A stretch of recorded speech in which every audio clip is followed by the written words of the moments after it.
James বন্ডের থান্ডারবল গল্পটাই আজকে তোমাদেরকে আমি পড়ে শোনাবো বই থেকে। জানো তো, আমি তোমাদের অনিন্দিতা, আর তোমাদেরকে এই বাংলা গল্প লাইন বাই লাইন চ্যানেলেতে বই থেকে একদম ঠিক লাইন বাই লাইন গল্প পড়ে পড়ে শোনাই আমি, যাতে আসল গল্প মানে লেখকের লেখা অরিজিনাল গল্পটা পৌঁছে যায় তোমাদের কাছে। যাদের পড়তে ইচ্ছে করে না বই দেখে, বা যারা একটু বৃদ্ধ হয়েছেন, চোখে চশমা পড়েন বা ছানি পড়েছে, একসময় বই পড়তে খুব ভালোবাসতেন, তাদের সবার জন্য আমার এই চ্যানেলটি। কিংবা অনেকে আছে যাদের গল্পটা জানার ইচ্ছে, অরিজিনাল গল্পটা, কাছে পিঠে কোনো লাইব্রেরি নেই বা কোনো কারণে বইটা কেনা হয়ে উঠছে না, তাদের সবার জন্য আমার এই চ্যানেল বাংলা গল্প লাইন বাই লাইন। আর সেইখান থেকেই জেমস বন্ড 007-এর একটা গল্প আজ তোমাদেরকে শোনাতে চলেছি একদম লাইন বাই লাইন। শুরু করছি গল্প থান্ডারবল। এই মুহূর্তে জেমসের কোনো কাজ ছিল না, বলা যায় অফুরন্ত অবসর।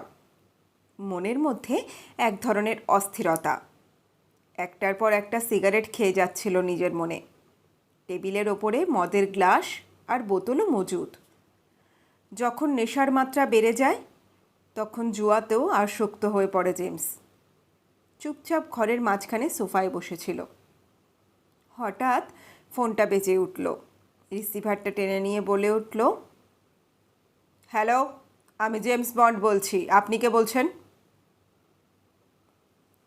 ও প্রান্ত থেকে শোনা গেল, আচ্ছা, তুমি 007? আমি 00 ডিপার্টমেন্ট থেকে বলছি মিস্টার এম, একটু দেখা করলে ভালো হয়। জেমস এবার উৎফুল্ল হয়ে উঠল, বলল, আপনি? আচ্ছা স্যার, নিশ্চয়ই যাব। কখন আসছো? ও প্রান্ত থেকে শোনা গেল। জেমস বলল, এখনই যাচ্ছি। বলে রিসিভারটা রেখে দিয়ে আর একটা সিগারেট ধরালো। তারপর এক কাপ কফি খেয়ে দ্রুত তৈরি হয়ে নিল। শেষে নিজের গাড়িটা নিয়ে বেরিয়ে পড়ল। বাইরে তখন বেশ বৃষ্টি পড়ছে। যেতে যেতে জেমস ভাবল, কাজটা নিশ্চয়ই কঠিন, তা না হলে মিস্টার এম ওকে ডাকবেই বা কেন? কিছুক্ষণের মধ্যেই জেমস এসে হাজির হলো পুলিশ বিভাগের হেডকোয়ার্টারে।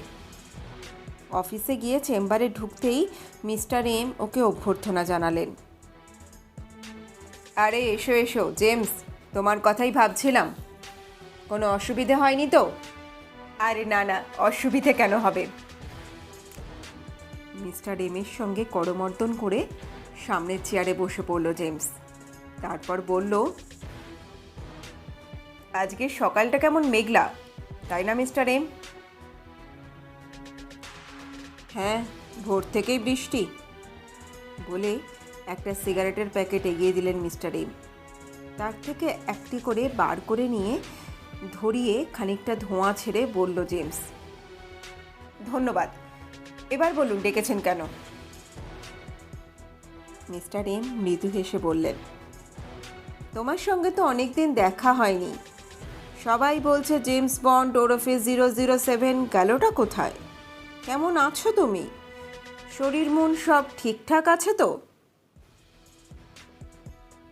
হ্যাঁ, সবই ঠিকঠাকই আছে। আপনি স্যার অযথা উদ্বিগ্ন হবেন না। মৃদু হেসে বলে উঠল জেমস। মিস্টার এম এবারে টেবিলের এক কোণে রাখা একটা ফাইলের ভেতর থেকে একটা টাইপ করা কাগজ বের করে মাঝখানে রেখে বললেন, জেমস, এটা তোমার মেডিকেল রিপোর্ট। এই রিপোর্টটা কিন্তু তোমার ঠিক বিপরীত কথা বলছে জেমস। জেমস বন্ড হেসে উঠল, কিন্তু কোনো কথা বললে না। মিস্টার এম বললেন, শোনো জেমস, হেসে কিছু হবে না, তুমি আমাকে ভোলাতে পারবে না। এই মেডিকেল রিপোর্টটা বলছে যে তোমার বেপরোয়া জীবনযাপনের জন্য তোমার শরীরের প্রায় প্রতিটা অংশই একেবারে বিগড়ে আছে। তোমার ব্লাড প্রেশার বেশি, তোমার জিভ হোয়াইট, প্রায় তোমার মাথা ধরছে, বলে মিস্টার এম সামান্য দীর্ঘশ্বাস ফেলে আবার বললেন, কি ঠিক বলছি তো? জেমস বন্ড একবার মিস্টার এমের দিকে তাকালো, তারপর বলে উঠল, ওসব নিয়ে তো ভাবছেন কেন স্যার? ভাববো না? সে কি কথা? শোনো জেমস, তোমার ডাক্তারের পরামর্শ অনুযায়ী এখন বেশ কিছুদিন বিশ্রামের প্রয়োজন, অন্তত সপ্তাহ 2-3। ভালোভাবে তোমার কোথাও গিয়ে কাটিয়ে আসা দরকার, বুঝেছ? বেশ খানিকক্ষণ ধরে চুপ করে রইল জেমস। তারপর এক ধরনের অদ্ভুত হাসি হেসে বলল, স্যার, আমার মনে হয় আপনি অহেতুক উদ্বিগ্ন হচ্ছেন। আমার কিছুই হয়নি, একটু ক্লান্ত, এই যা, কয়েকটা ট্যাবলেট খেলেই সেরে যাবে। মিস্টার এম এবার একটু গম্ভীর হয়ে যান, কেশে নিয়ে বলেন, তুমি কিন্তু ভুল করছো জেমস। অ্যালোপ্যাথিক ওষুধ যে কোনো রোগকে সাময়িকভাবে চেপে দেয়, কিন্তু বরাবরের মতো কমিয়ে দেবার কোনো ক্ষমতা অ্যালোপ্যাথির নেই। বরং এর ফলে শরীরের ক্ষতি হয়। এবারে জেমস ওর চোখের দিকে কৌতূহলী দৃষ্টিতে তাকিয়ে দেখল। মিস্টার এম বললেন, তোমার এখন দরকার প্রাকৃতিক চিকিৎসা। ইংল্যান্ডে তো এখন এ ধরনের চিকিৎসার ব্যবস্থা হয়েছে। আমি তোমার সমস্ত ব্যবস্থা করে দেব, তোমার চিন্তা করবার কিছু নেই। সপ্তাহ 2 মতো ওখানে থাকলেই হবে, তারপর তুমি নিজেই বুঝতে পারবে সব কিছু। ইতিমধ্যে মিস্টার এম কথা বলতে বলতে একটা ফাইল নিয়ে খুলে ফেলেছেন। তারপর ফাইলের দিকে মনোযোগ দিয়ে কি যেন পড়তে আরম্ভ করলেন। জেমস আর দেরি না করে উঠে দাঁড়ালো। তারপর মিস্টার এমের কাছ থেকে বিদায় নিয়ে বেরিয়ে এলো। তারপর সোজা গিয়ে হাজির হলো এক মহিলার সামনে। মাঝবয়সী, মোটামুটি সুশ্রী। মহিলার নাম মিস মানিপেনি। জেমসকে দেখে মিস মানিপেনি মৃদু হাসল। তা বললেন তারপর, কি ব্যাপার জেমস? জেমস এবারে কিছুটা মৃদু বিরক্তি সহকারে বলল, মিস মানিপেনি, একটা কথা জিজ্ঞাসা করব? নিশ্চয়ই, বলো। মিস্টার এমের কি হয়েছে বলো তো? জেমস একটু অসহিষ্ণুভাবেই বলল। মিস মানিপেনি বলল, কি আবার হবে? জেমস বলল, আমার মনে হয়েছে ওর বুড়ো বয়সে একটু ভীমরতি হয়েছে। কেন বলো তো? জানতে চাইল মিস মানিপেনি। জেমস বলল, এই দেখো না, আমি ঠিকঠাকই আছি, অথচ উনি বলছেন আমার শরীর খারাপ। কোথায় যেন একটা স্বাস্থ্য নিবাসে গিয়ে আমাকে থাকতে হবে এখন। জেমসের কথায় হেসে ফেলল মিস মানিপেনি। বলল, অত উতলা হলে চলবে কি করে? স্র্যাবল্যান্ডের একটা প্রাকৃতিক চিকিৎসালয়ে তোমার থাকার সমস্ত বন্দোবস্ত হয়ে গেছে। এখানকার যিনি চিকিৎসক, অর্থাৎ ডাক্তার জোমুরা ওবেন, খুবই ভালো মানুষ। বয়স 40-এর মতো মনে হবে দেখলে, কিন্তু আসল বয়স 60-এরও ওপরে। যাই হোক, ওখানেই তোমার জন্য একটা দারুণ ঘর ঠিক করে ফেলা হয়েছে। কিছুদিন বিশ্রাম নিলেই তুমি আবার ঠিক সতেজ হয়ে উঠবে। তার মানে তুমিও এই ষড়যন্ত্রেরই অংশীদার? মিস মানিপেনি জেমসের কথায় আবার হেসে উঠে বলল, আরে অত রেগে যাচ্ছ কেন বলো তো? জেমস এবারে উঠে পড়ল, বলল, চলি। বলে দ্রুত পায়ে মিস্টার এমের সেক্রেটারি মিস মানিপেনির ঘর থেকে বেরিয়ে এলো। জেমসের মনের মধ্যে একটা কথাই ঘুরপাক খেয়ে চলেছে, কোনোভাবেই মিস্টার এমের কথার বিরুদ্ধাচরণ করা সম্ভব নয়। ট্যাক্সিটা এসে সাবল্যান্ডের চিকিৎসালয়ের একেবারে গেটের সামনে এসে থামল। ড্রাইভার এবারে দরজা খুলে দিয়ে বলল, স্যার এসে গেছি, এই বুড়োদের বিশ্রামাগারে। এখানে থাকলে আপনি ভালো হওয়ার বদলে আরও অসুস্থ হয়ে পড়বেন। তখন আপনাকে অ্যাম্বুলেন্সে করে অন্য কোথাও আবার নিয়ে যেতে হবে। তাই নাকি? জেমস বলে উঠল। জবাবে ড্রাইভারটা বলে উঠল আবার, শুনুন স্যার, তার আগেই যদি এখান থেকে পালাতে চান তাহলে আমাকে খবর দেবেন। বলে ড্রাইভার ওর নাম আর ঠিকানাটা দিয়ে দিল। তারপর বলল, চলি স্যার। আচ্ছা, বলল জেমস। ইতিমধ্যে ওর মনে হচ্ছিল ড্রাইভারটা যেন কীরকম একটা অজানা আশঙ্কায় ভুগছে। তাড়াতাড়ি কোনো রকমে এখান থেকে চলে যেতে পারলে বাঁচে। পাওনা নিয়ে ইতিমধ্যে ড্রাইভার চলেও গেছে। জেমস এগিয়ে গেল সামনের দিকে। সোজা এসে হাজির হলো কাউন্টারে। কাউন্টারের অপর প্রান্তে একজন সুন্দরী মহিলা বসেছিল। জেমসকে দেখে মৃদু হেসে বলল, বলুন স্যার। জেমস বলল, আমার নাম জেমস বন্ড। আমি ওহ, আর বলতে হবে না, জানি, বলে মহিলাটি একটা রেজিস্টার ওর দিকে এগিয়ে দিল। তারপর একটা জায়গা দেখিয়ে বলল, এখানে একটা সই করুন। সই করা হলে মহিলাটি পাশের একজনকে কী যেন বলে জেমসের দিকে তাকিয়ে বলল, আসুন স্যার আমার সঙ্গে। কিছুক্ষণের মধ্যে জেমস সেই সুন্দরী মহিলাটির সঙ্গে একটা ঘরে গিয়ে হাজির হলো। বেশ সাজানো গোছানো, আসবাবপত্র খুব একটা বেশি নেই, তবে বিছানাপত্র কিংবা সোফা প্রভৃতি প্রয়োজনীয় সব কিছুই আছে। মহিলাটি মিষ্টি হেসে বলল, এবারে স্যার আপনি বিশ্রাম নিন, আমি চলি। তবে ঘণ্টাখানিকের মধ্যেই আমাদের ডাক্তার এসে যাবেন, চিন্তার কোনো কারণ নেই, আপনি সেরে যাবেন। মহিলাটি এবারে ঘরের পর্দা সরিয়ে চলে গেল।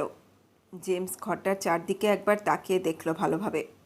ঘরের দরজা জানলার পর্দা থেকে টেবিলে রাখা অ্যাস্ট্রে, মাছের ফুলদানিটা পর্যন্ত বেশ সযত্নে রাখা। সারা ঘরময় একটা পরিচ্ছন্ন রুচির আভাস। টেবিলের ওপরে একটা বই পড়ে আছে। বইটা নিয়ে উল্টে পাল্টে দেখল জেমস। প্রাকৃতিক চিকিৎসার ওপরে লেখা। প্রথম পাতাটা পড়ে ফেলল ও। মন্দ না লেখাটা। আরও কয়েকটা পাতা এক নিঃশ্বাসে পড়ে গেল জেমস। ইতিমধ্যে এক কোণে রাখা টেলিফোনটা বেজে উঠল। জেমস উঠে গিয়ে রিসিভারটা নিয়ে বলল, হ্যালো, আমি জেমস বন্ড বলছি। ও প্রান্ত থেকে একটা মিষ্টি মেয়েলি কণ্ঠস্বর ভেসে এলো, স্যার আপনি মিনিট 10 মধ্যে তৈরি হয়ে নিয়ে আমাদের মেন রুমে চলে আসুন। মিস্টার মশুয়া ওয়েন আপনার জন্য অপেক্ষা করছেন। ও আচ্ছা, ওর কাছে আমি যাচ্ছি এখনই, বলে জেমস রিসিভারটা রেখে দিয়ে তৈরি হয়ে নিয়ে বেরিয়ে পড়ল। কিছুক্ষণের মধ্যে ও গিয়ে হাজির হলো মেন রুমে। মিস্টার ওয়েন বসেছিল চেয়ারে। জেমসকে দেখে হেসে বললেন, আরে আসুন আসুন মিস্টার বন্ড, আমি আপনার জন্যই অপেক্ষা করছি। জেমস এগিয়ে গিয়ে ওর সঙ্গে করমর্দন করে সামনের চেয়ারে বসল। ডক্টর ওয়েন বললেন, আপনার নাম আমি শুনেছি মিস্টার বন্ড। এখন আপনাকে চিকিৎসা করতে পেরে নিজেকে সৌভাগ্যবান মনে করছি। জেমস কিছু বলল না, মৃদু হাসল। এবারে ডক্টর ওয়েন বললেন, আপনি আপনার শার্টটা খুলে ফেলুন মিস্টার বন্ড। জেমস বন্ড গায়ের শার্টটা খুলে ফেলতেই ডাক্তার ওয়েন অবাক হয়েও শরীরের দিকে তাকিয়ে বলে উঠলেন, বাবা, এত দাগ আপনার দেহে? জেমস মৃদু স্বরে বলল। ওর শরীরে একাধিক জায়গায় বুলেট আর বিভিন্ন ধরনের আঘাতের চিহ্ন। ডাক্তারের মনে হয় জেমস বন্ড নিশ্চয়ই আগের যুগে সেনাবাহিনীতে ছিল। তা না হলে শরীরের এত আঘাতের চিহ্ন থাকবেই বা কেন? ডাক্তার ওয়েন জেমসকে এবার ভালো করে পরীক্ষা করলেন। আঘাত বেশ মারাত্মক। মেরুদণ্ডের ওপরে আঘাত, কোমরের নিচে চোট, ওখানকার হাড়টা যথাস্থানে আছে কিনা সন্দেহ, জায়গাটা ফুলে আছে রীতিমতো। সব পরীক্ষা টরীক্ষা করে ডাক্তার ওয়েন এবার বললেন, ঠিক আছে, এবার আপনি জামাটা পরে ফেলুন মিস্টার বন্ড। জেমস বন্ড জামাটা পরে নিল। এরপর ডাক্তার ওয়েন একটা ছাপানো ফর্ম নিয়ে নিজেই বিভিন্ন ঘর পূরণ করে ফেললেন। তারপর জেমসকে বললেন, মিস্টার বন্ড, আপনার দেহের রক্তে তো পয়জন রয়েছে দেখছি। পয়জন? আমার রক্তে পয়জন আসবে কেন? ডাক্তার ওয়েন বললেন, কারণ তো আছেই, আপনার বিশৃঙ্খল লাইফস্টাইল। যাই হোক, আপনি সপ্তাহখানেক অন্তত আমার কথা মতো কম খান, অর্থাৎ ডায়েট কন্ট্রোল করুন। এছাড়া নিয়মিতভাবে ম্যাসেজ করা দরকার, এতে আপনার শরীর আবার সতেজ হয়ে উঠবে। স্নানটাও আপনি ঠান্ডা গরম জলে করবেন। এছাড়া, জেমস বিরক্তির স্বরে বলে উঠল, এছাড়া? হেসে ফেললেন ডাক্তার ওয়েন। বললেন, আপনার মেরুদণ্ড আর কোমরে আঘাত লেগেছে, এটা সারাতে আপনাকে ট্রাকশন নিতেই হবে। বলে একটা চার্ট ডাক্তার ওয়েন জেমস বন্ডের হাতে দিলেন। বললেন, এই চার্ট অনুযায়ী আপনাকে এখন চলতে হবে। চিকিৎসা এই মুহূর্ত থেকে শুরু হলো। চিন্তার কিছু নেই, আপনি সপ্তাহখানিকের মধ্যেই সুস্থ হয়ে যাবেন। ধন্যবাদ। জেমস বন্ডের এই মুহূর্তে কিছুই করার ছিল না। নিষ্পৃহভাবে জেমস বন্ড ওয়েনকে ধন্যবাদ জানালো। তারপর ঘর থেকে বেরিয়ে এলো। তারপর গাছপালা ঘেরা রাস্তার ওপর দিয়ে এগোতে লাগলো। জেমসের মনের মধ্যে এখন একটাই চিন্তা, তা হলো কিভাবে এখান থেকে কেটে পড়া যায়। কিন্তু কেটে পড়লেই তো হবে না, চাকরিটাও সেই সঙ্গে বজায় রাখতে হবে। জেমস এই সমস্ত সাত পাঁচ ভাবতে ভাবতে এগোচ্ছিল। বিপরীত দিক দিয়ে কখন যে একজন সুন্দরী মহিলা ওর সামনে এসে পড়েছে ওর খেয়াল ছিল না। প্রায় ধাক্কা মেরে দিচ্ছিল ওকে। কোনো রকমে পাশ কাটিয়ে সামনের দিকে এগিয়ে গেল জেমস। যাবার সময় একবার সরি বলে ক্ষমা চেয়ে নিতে অবশ্য ভুলল না। মহিলাটি জবাবে মিষ্টি করে হেসে একবার হাসল। ঠিক তারপরেই আর একটা ঘটনা ঘটল। মিনিট পাঁচেক পরেই ঘটে গেল ব্যাপারটা। জেমস সামনের দিকে হাঁটছিল আপন মনে। ঠিক তার সোজাসুজি অন্য দিক থেকে আর এক মাঝবয়সী সুন্দরী মহিলা আসছিল। হঠাৎ গাড়ির হর্নের শব্দে জেমস চমকে উঠল। দেখল গাড়িটা প্রায় মহিলার পিঠের ওপর এসে পড়েছে। চাপা পড়ে যাওয়া বিচিত্র নয়, সঙ্গে সঙ্গে প্রায় বিদ্যুতের মতো দৌড়ে গিয়ে জেমস মহিলাটিকে টেনে সরিয়ে নেয়। তারপর গাড়িটা সামনে আসতেই ওর বোনেটের ওপরে বসিয়ে দেয় মহিলাটিকে। আচমকা এরকম একটা ঘটনা ঘটে যাওয়ায় মহিলাটি হাঁপাচ্ছিল, খানিকটা নার্ভাসও বটে। জেমস হেসে বলল, আপনি বড়ার জোরে বেঁচে গেলেন। মহিলাটি এবার গাড়ি থেকে নেমে স্টিয়ারিংয়ের দিকে তাকালো। তারপরেই চমকে উঠল। কি ব্যাপার আপনি? চালক এবার মহিলার দিকে তাকিয়ে বলল, আরে প্যাট্রিসিয়া, তুমি এখানে? গাড়ির চালক এবারে মৃদু হাসল। প্যাট্রিসিয়া গাড়ির চালকের দিকে তাকিয়ে বলে উঠল, হ্যাঁ। গাড়ির চালক বলল এবার, তোমার শরীরের অবস্থা এখন কীরকম? ভালোই, জবাব দিল প্যাট্রিসিয়া। জেমস দাঁড়িয়ে শুনছিল ওদের কথা। চালক আবার বলে উঠল, এখানে কটা দিনের জন্য আবার আমাকে আসতে হলো? এবারেও নিশ্চয়ই তুমি আমাকে একটু দেখবে টেকবে? প্যাট্রিসিয়া চালকের এই কথায় এবার গম্ভীর হয়ে গেল। বলল, একটু সাবধানে আপনার গাড়িটারি চালানো উচিত কাউন্ট লেপ। এখানে তো আপনি নতুন নন। সে তো বুঝলাম, কিন্তু ব্যাপারটা কি? কাউন্ট লিপ প্যাট্রিশিয়ার মুখের দিকে তাকিয়ে বলে উঠল। প্যাট্রিশিয়া বলল, দেখুন কাউন্ট, আপনি নিশ্চয়ই জানেন যে এই রাস্তা দিয়ে স্ল্যাবল্যান্ডসের রোগী আর কর্মচারীরা নিয়মিতভাবে যাতায়াত করে। এখানে আপনার একটু সাবধান হওয়া উচিত ছিল। এই তো আমি আর একটু হলেই আপনার গাড়ির তলায় ঢুকে যাচ্ছিলাম। ভাগ্যিস মিস্টার বন্ড ছিলেন, তাই রক্ষে। প্যাট্রিশিয়ার কথায় কাউন্ট লিপ এবার একটু অপ্রস্তুত হয়ে গেল। বলল, আমি এর জন্য সত্যি দুঃখিত প্যাট্রিশিয়া। আসলে মিস্টার ওয়েনের সঙ্গে আমার দেখা করার কথা ছিল, কিন্তু দেরি হওয়ার জন্য আমি গাড়িটা একটু জোরে চালাচ্ছিলাম। এখানে আবার আমি এসেই চিকিৎসার জন্য। এখনও সম্ভবত উনি আছেন, তাই না? জেমস বন্ড বলল, হ্যাঁ, এখনও আছেন সম্ভবত। আপনি গেলে দেখা পেয়েও যেতে পারেন। ওদেরকে ধন্যবাদ জানিয়ে কাউন্ট লিপ এবারে গাড়ি চালিয়ে সোজা চলে গেল। জেমস বন্ড এবারে বলে উঠল প্যাট্রিশিয়ার দিকে তাকিয়ে,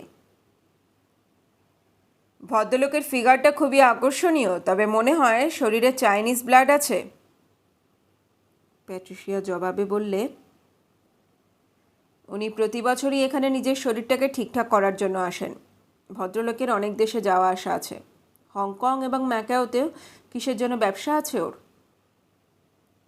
এবারে প্যাট্রিশিয়া আর জেমস দুজনে গল্প করতে করতে স্ল্যাবল্যান্ডসের মেন গেটের সামনে এসে হাজির হলো।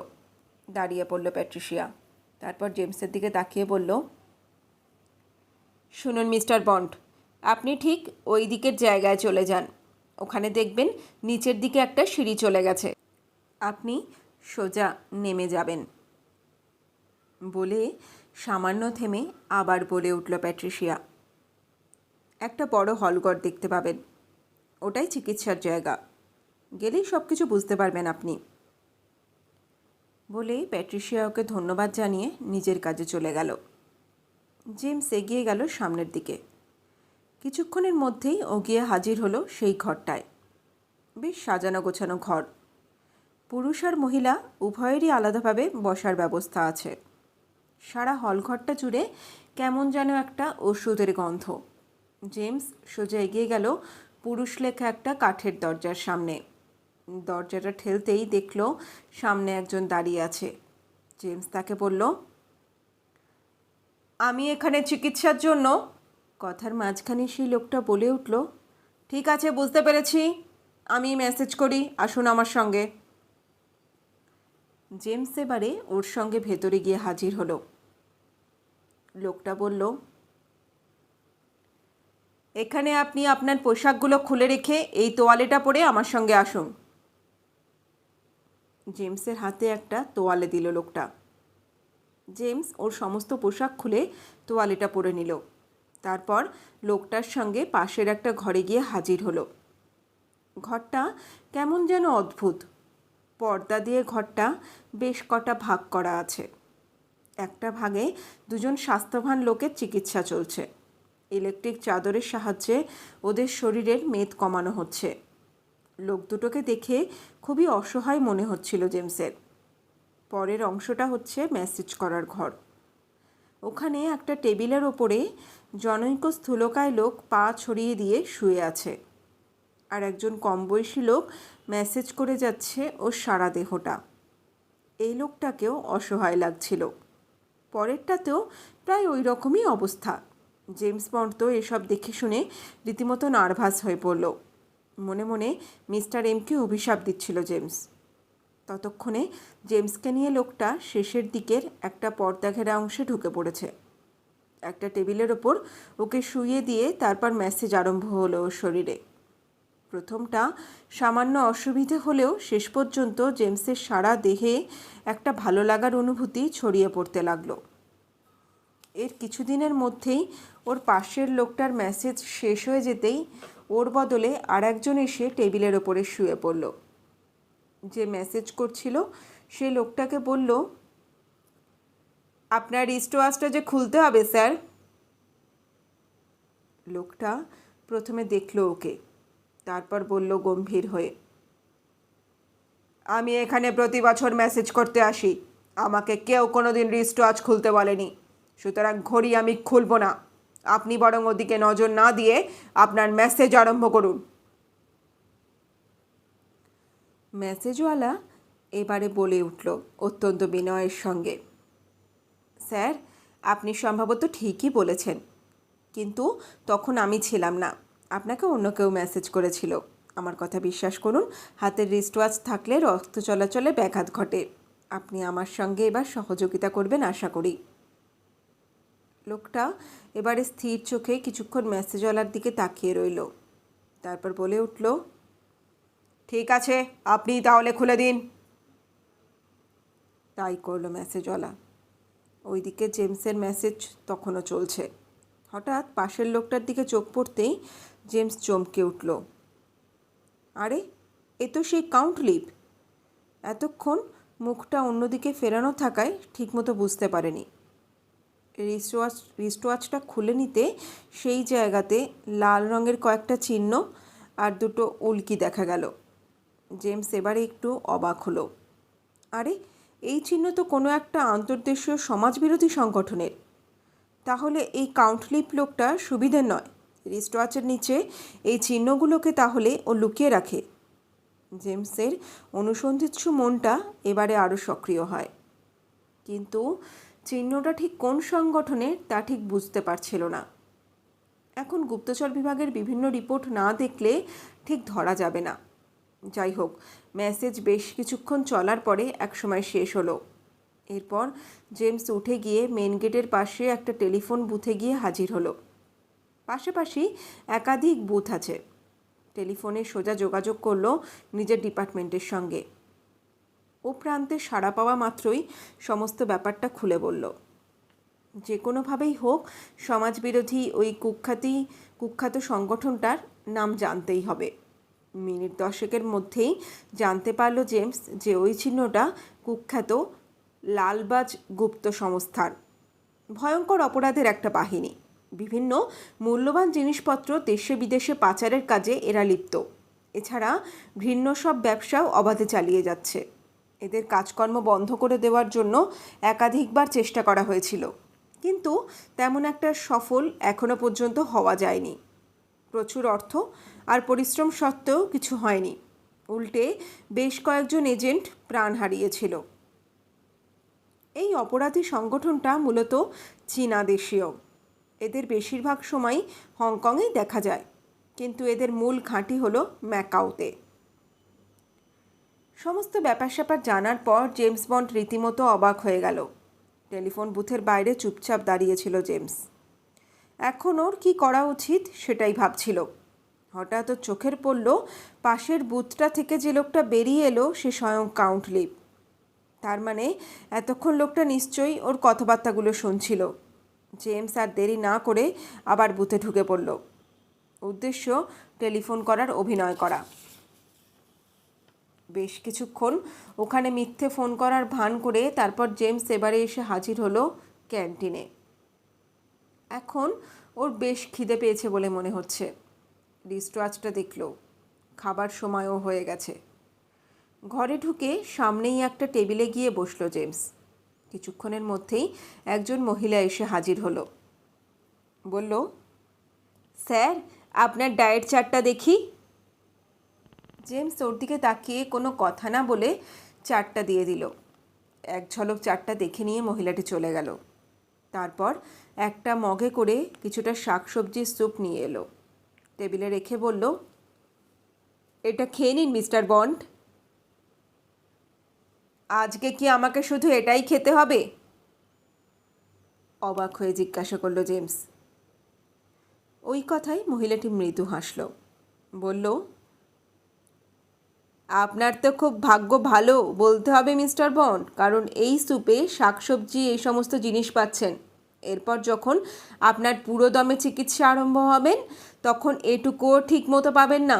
অবশ্য বিকেলে চায়ের ব্যবস্থা বরাবরই থাকবে, সেদিক দিয়ে নিশ্চিন্ত থাকতে পারেন। জেমস এই কথায় ওর দিকে তাকালো। তারপর বাইরের দিকে তাকিয়ে দেখল বিভিন্ন মানুষজন ঘুরে বেড়াচ্ছে। প্রত্যেকেরই চোখে মুখে কেমন যেন একটা অসহায় ভাব। ততক্ষণে মহিলাটি তার কাছ থেকে চলে গেছে। জেমস মগের স্যুপটুকু কিছুটা সময় নিয়ে খেয়ে নিল। তারপর মুখটা ধুয়ে নিয়ে নিজের ঘরের দিকে এগিয়ে চলল। জেমসের মনের মধ্যে তখন একটাই চিন্তা প্রবল হয়ে উঠেছে, সেটা হলো এখানে থাকলে ওর ইচ্ছে মতো খাওয়া তো জুটবেই না, এমনকি আধপেটা খেয়ে থাকতে হবে।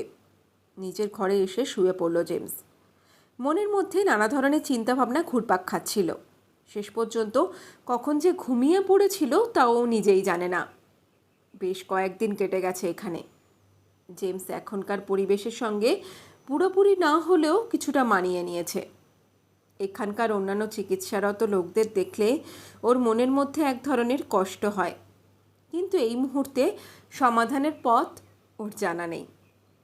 তৃতীয় দিনে ওর যাওয়ার কথা বোন ম্যাসাজ রুমে।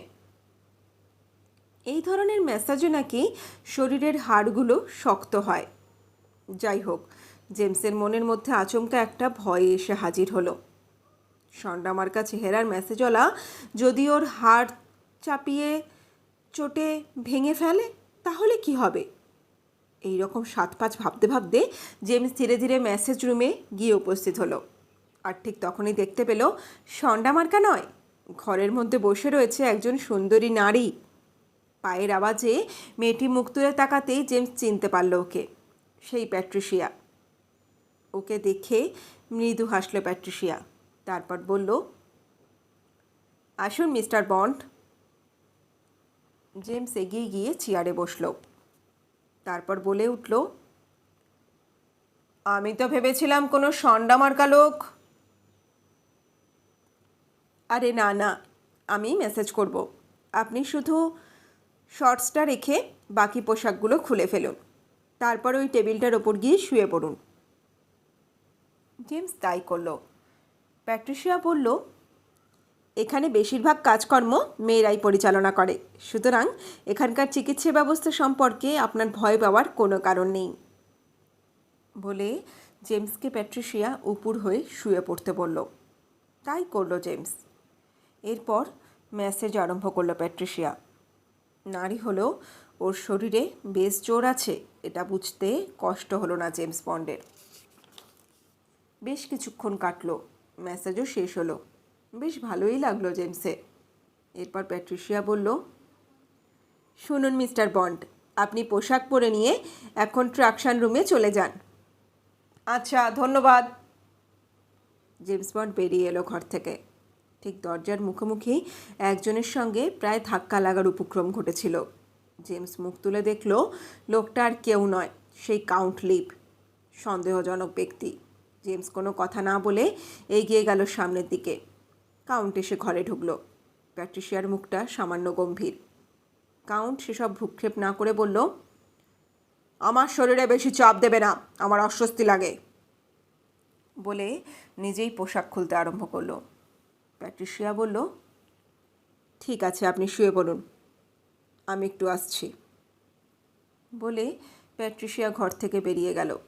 সোজা গিয়ে হাজির হলো ট্রাকশন রুমে। সেখানে জেমস একটা চেয়ারে বসেছিল। প্যাট্রিশিয়া গিয়ে বলল, মিস্টার বন্ড, আপনি শুয়ে পড়ুন ওই বিছানার ওপরে। জেমস তাই করল। এরপর প্যাট্রিশিয়া গিয়ে জেমসকে উপুর করে দিয়ে ওর বুকে আর পায়ে চামড়ার বেল্ট দিয়ে বিছানার রডের সঙ্গে আটকে দিল ভালো করে। বিছানার ঠিক নিচেই একটা ইলেকট্রিক মোটর রয়েছে। প্যাট্রিশিয়া একটা সুইচ বোর্ডের কাছে গিয়ে কয়েকটা বোতাম টিপল। এদিকে বিছানার নিচের মোটরটা চলতে শুরু করেছে। বেল্টগুলো জেমসের শরীরে পুরোপুরিভাবে এঁটে বসেছে এবার। অবশ্য মাঝে মধ্যে আলগাও হয়ে যাচ্ছে। মোটামুটি ব্যাপারটা খারাপ লাগছিল না জেমসের। এরপর প্যাট্রিশিয়া মৃদু হেসে বলল, চলুক, আমি একটু আসছি। প্যাট্রিশিয়া চলে গেল। যন্ত্রটা কাজ করতে লাগলো। বেশ কিছুক্ষণ কাটলো। হঠাৎ বন্ধ দরজাটা খোলার শব্দে জেমস বন্ধ চোখ দুটো খুলল। ঘরটায় তখন নীল আলো জ্বলছিল। জেমসের মনে হলো একজন পুরুষ ঘরের মধ্যে রাখা একটা যন্ত্রের হাতল ঘোরাচ্ছে। আর ঠিক তখনই শরীরে প্রচণ্ড যন্ত্রণা অনুভব করলো জেমস। চিৎকার করতে চাইল, কিন্তু গলা দিয়ে কোনো শব্দ বেরোলো না। চোখ দুটো ধীরে ধীরে অন্ধকার হয়ে এলো ওর। কিছুক্ষণের মধ্যেই প্রায় চেতনা হারিয়ে ফেলল জেমস। সামান্য কিছু জ্ঞান ছিল। কানের কাছে জেমস একটা পুরুষ কণ্ঠ শুনতে পেল। বেশি ঝামেলা করবার চেষ্টা করো না, তাহলে আরও বিপদ ঘটবে, সাবধান। তারপরই দ্রুতপ্রায় লোকটা ঘর থেকে বেরিয়ে গেল। সেই অবস্থাতেই জেমসের চিনতে ভুল হলো না লোকটাকে। ওর সুগঠিত শরীরটা যন্ত্রণায় কুঁকড়ে যাচ্ছিল, সারা শরীরে ঘাম। কিছুক্ষণের মধ্যেই চেতনা হারিয়ে ফেলল জেমস বন্ড। বেশ খানিকক্ষণ পরে জেমসের জ্ঞান ফিরে এলো। মেরুদণ্ডে একটা প্রচণ্ড যন্ত্রণা হচ্ছিল। তারই মধ্যে ডক্টর ওয়েনের কণ্ঠস্বর শুনতে পেল। প্যাট্রিশিয়াকে বলছিলেন তিনি। প্যাট্রিশিয়া, তুমি দূর থেকে কি করে বুঝলে যে মেশিন ঠিকমতো চলছে না? হ্যাঁ স্যার, মোটরের শব্দটা শুনেই মনে হলো। অত জোরে কোনোদিনও আমি মোটরটাকে চলতে দেখিনি। তারই শব্দ, সঙ্গে সঙ্গে আমি ছুটে এলাম হ্যান্ডেলটা ঠিক জায়গায় রাখতে, তবে আবার ঠিক হলো। চামড়ার বেল্টগুলো মিস্টার বন্ডের শরীর থেকে খুলে নিতে একটু স্বস্তি পেলাম আমি। তারপর ওকে একটা কোরামিন ইঞ্জেকশন দিলাম। পালস বিট খুবই দুর্বল ছিল। তারপর আপনাকে টেলিফোনে আমি খবরটা দিই। তুমি ঠিক কাজই করেছো প্যাট্রিশিয়া, তা না হলে বিপদ ঘটে যেত। আমার ধারণা মিস্টার বন্ড নিজেই হাতলটা ধরে কিছু একটা করতে চেয়েছিলেন। যাই হোক, শেষ পর্যন্ত সে দুর্ঘটনা ঘটেনি, এটাই রক্ষে। দীর্ঘশ্বাস ফেললেন মিস্টার ওয়েন। ততক্ষণে জেমসের সামান্য চেতনা ফিরে এসেছে। ডক্টর ওয়েন জেমসকে ভালো করে পরীক্ষা করে দেখলেন। তারপর বললেন, না, ঠিকই আছে, কোনো হাড়গোড়ে চোট লাগেনি। দু একটা জায়গায় অবশ্য ছড়ে টরে গেছে, সামান্য কিছুটা শকও পেয়েছেন মনে হচ্ছে। এখন মিস্টার বন্ডের ভালো করে বিশ্রামের দরকার আছে। বলে কিছুটা থেমে সামান্য ভেবে ডক্টর ওয়েন প্যাট্রিশিয়াকে বললেন, তুমি এখন থেকে এর দায়িত্বে থাকবে। আমি চলি। ঠিক আছে, জবাবে বলল প্যাট্রিশিয়া। ততক্ষণে জেমস আবার জ্ঞান হারিয়ে ফেলেছে। বেশ খানিকক্ষণ পরে জেমসের চেতনা ফিরে এলো। দেখল ও একটা বিছানার ওপরে উপুড় হয়ে শুয়ে আছে। বিছানার তলাতে গরম চাদর, আর তীব্র আলোতে জেমসের শরীরটাও গরম হয়ে আছে। প্যাট্রিশিয়া তখন ওর শরীরে ম্যাসেজ করছিল। বলল, ভালো লাগছে মিস্টার বন্ড? হ্যাঁ, আস্তে করে জবাব দিল জেমস। এবারে প্যাট্রিশিয়া উঠে গিয়ে আলমারি থেকে একটা গ্লাস নিয়ে এসে জেমসের হাতে দিয়ে বলল, এটা খেয়ে নিন, শরীর চাঙ্গা হয়ে যাবে। এটা কি? এটা ব্র্যান্ডি, খেয়ে নিন। প্যাট্রিশিয়ার মুখের দিকে তাকিয়ে জেমস গ্লাসের তরলটা চুমুক দিয়ে খেয়ে নিল। বিছানায় উঠে বসতে সামান্য অসুবিধা হচ্ছিল।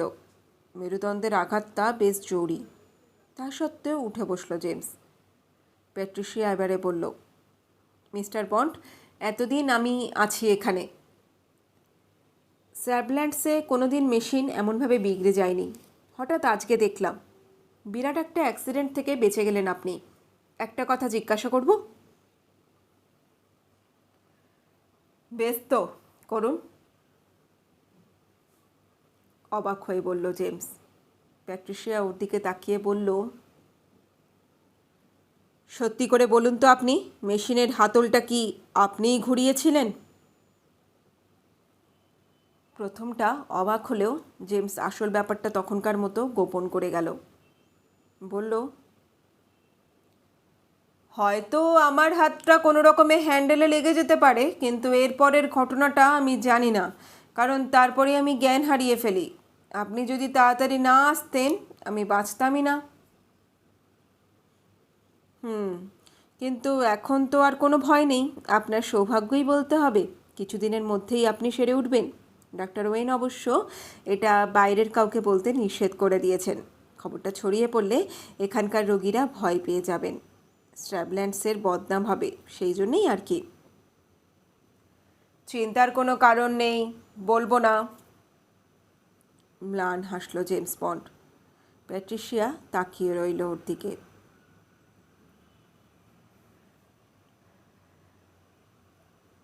এরপরে আরও 2 দিন কেটে গেছে। স্ট্র্যাবল্যান্ডসের পরিবেশের সঙ্গে এখন অনেকটা খাপ খাইয়ে নিয়েছে জেমস। আগে জেমস তেমন একটা চা খেত না, এখন দুবেলাই ভালোভাবে চা খায়। কিন্তু মনের মধ্যে এখন একটাই ভাবনা, কাউন্টলিপের বিরুদ্ধে কিভাবে এগোনো যায়।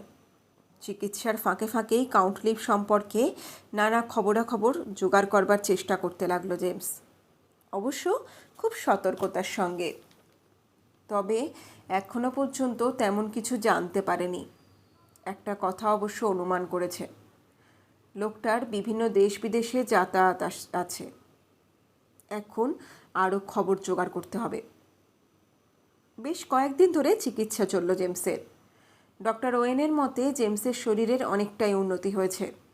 আরও একটু সাবধানে থাকলে ভবিষ্যতে আরও ভালো হবে। 7-5 ভাবতে ভাবতে জেমস একদিন ম্যাসাজ রুমে গিয়ে হাজির হলো রুটিন মাফিক। ওখানে আগে থেকেই অনেক রোগী ছিল। জেমস গিয়ে একটা টেবিলের ওপরে শুয়ে পড়ল। ওর ঘরে তেমন কেউ ছিল না, দরজাটা বন্ধ ছিল। হঠাৎ কিছুক্ষণ পরে খুলে যায় দরজা। ঘরের মধ্যে যে লোকটা ঢুকলো তাকে দেখে চমকে উঠল জেমস। কাউন্টলিপ ঘরে ঢুকেছে। ঢুকে এদিক ওদিক তাকাতেই চোখে পড়ে আর একজনকে। সেও সবেমাত্র ঘরের মধ্যে প্রবেশ করেছে। কাউন্টলিপ চিৎকার করে উঠল, আরে মিস্টার বেসফোর্ড, আপনি আমার অভিনন্দন গ্রহণ করুন। আজকে এখনো পর্যন্ত আমার কোনো ব্যবস্থা করেননি কেন? হবে হবে, চলুন বলে মিস্টার বেসফোর্ড কাউন্টলিপকে নিয়ে ঘর থেকে বেরিয়ে গেল। জেমস একজনকে জিজ্ঞাসা করে জানতে পারল যে ওরা হট ওয়াটার রুমে স্নান করার জন্য গেছে। জেমস ঘড়ি দেখল, মিনিট 20 কেটে গেছে ততক্ষণে। তখনই ও টেবিল থেকে উঠে পড়ল। ইতিমধ্যে আর একজন মেসেজম্যান এসে হাজির। তাকে ধন্যবাদ জানিয়ে চলে যেতে বলল জেমস। জানালো এখন আর মেসেজের দরকার নেই। লোকটা ওকে ধন্যবাদ জানিয়ে ঘর থেকে বেরিয়ে গেল। মনে মনে ভাবলো জেমস, ওই বেসফোর্ড লোকটার ওপর একটু নজর যদি রাখা যায় তাহলে ভালোই হবে। মিস্টার বেসফোর্ডের কণ্ঠস্বর শোনা যায় পাশের ঘর থেকে। ও এই ঘরের মেসেজম্যানকে ডাকছে। জেমস এবার একটা কৌশল করলো। ওই মেসেজম্যানের কণ্ঠস্বর নকল করে জবাব দিল। তার কিছু পরেই জুতোর শব্দ পাওয়া গেল, অর্থাৎ বেসফোর্ড পাশের ওই হট ওয়াটার রুম থেকে বেরিয়ে গেল বোঝা যাচ্ছে। আর দেরি না করে জেমস স্নানের ঘরটা এসে হাজির হলো। ঘরের মধ্যে তখন কাউন্টলিপ একা। প্রথম পর্ব কিন্তু এই পর্যন্তই। থান্ডারবলের দ্বিতীয় পর্ব নিয়ে আমি তাড়াতাড়ি, খুবই তাড়াতাড়ি তোমাদের কাছে হাজির হব। আবার শোনা চাই কিন্তু সেটাও। আজ তাহলে পরে এখানেই বিদায় জানাচ্ছি বন্ধুরা। দেখা হবে আগামী দ্বিতীয় পর্বের সাথে, থান্ডারবলের দ্বিতীয় পর্বের সাথে। টাটা, সবাই ভালো থেকো।